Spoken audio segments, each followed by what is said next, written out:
The information presented in this video is based on current historical research and scholarly sources. Interpretations may vary among historians, and our understanding of the past continues to evolve. Imagine standing on the rugged coastline of a frozen northern fjord, the biting salt spray stinging your face, only to witness the impossible: a massive oak-hulled longship, stripped of its sails, being hauled by sheer muscle across a jagged mountain-climbing trail. It sounds like the stuff of high fantasy novels or fevered bedtime stories. Yet the Viking sagas, those sprawling dramatic chronicles of Norse life, insist that these seafaring warriors frequently traded the open ocean for the grueling, uneven terrain of the interior.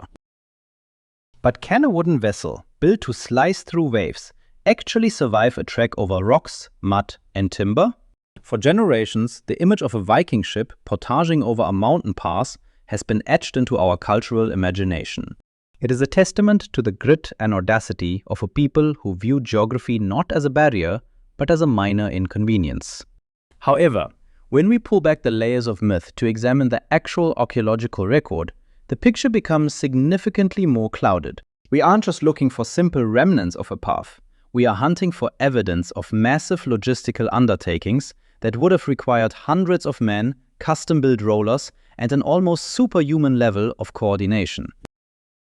Some researchers argue that these portages were essential tactical maneuvers, allowing the Norse to bypass hostile coastal defenses or strike deep into inland territories where enemies felt entirely secure. Others remain deeply skeptical, questioning whether the structural integrity of a clinker-built ship could even withstand such a punishing journey without splintering into kindling. The debate centers on a fundamental question: did the Vikings possess an unparalleled mastery of engineering that history has largely overlooked? Or are these accounts merely poetic embellishments designed to cement the legendary status of their ancestors? We are dealing with a complex puzzle where the physical evidence is often as elusive as the mist rolling off a Scandinavian bay.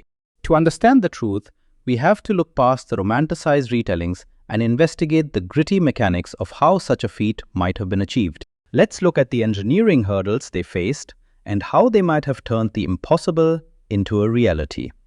To grasp the sheer scale of these maneuvers, we first need to set the stage. Between the late 8th and 11th centuries, Scandinavia was a world shaped by ice, granite, and a relentless coastline. The jagged, deep-cut fjords of Norway created a natural labyrinth, isolating communities and forcing the Norse people to look towards the sea as their primary highway. For them, land travel was often an afterthought, hindered by dense forests and impassable mountain ranges. These ships were marvels of flexibility, designed with a shallow draft that allowed them to slice through open ocean swells and navigate the skinny, winding waterways of the interior. Whether they were pursuing trade, launching raids, or seeking new horizons to settle, the longship was the tether connecting the Norse to the rest of the world. It was their lifeline, their status symbol, and their most reliable tool for projecting power. They understood that the ocean didn't end at the shoreline. By mastering the art of portage, hauling their ships across stretches of land, they effectively bypassed enemy blockades and shaved hundreds of miles off their journeys. It was this marriage of brutal physical labor and sophisticated naval architecture that allowed them to project influence far beyond the frozen borders of their homeland. In essence, the Viking legacy is one of overcoming the limitations of the environment. From the rugged, unforgiving terrain of Scandinavia to the vast, unpredictable Atlantic, these sailors thrived by refusing to let physical barriers dictate their reach. Looking back, it's clear that their success was built on a foundation of grit and a profound understanding of their own equipment. They weren't just conquerors, they were master tacticians of the terrain. If you found this video thought-provoking, please consider subscribing for more deep dives into the mechanics of history.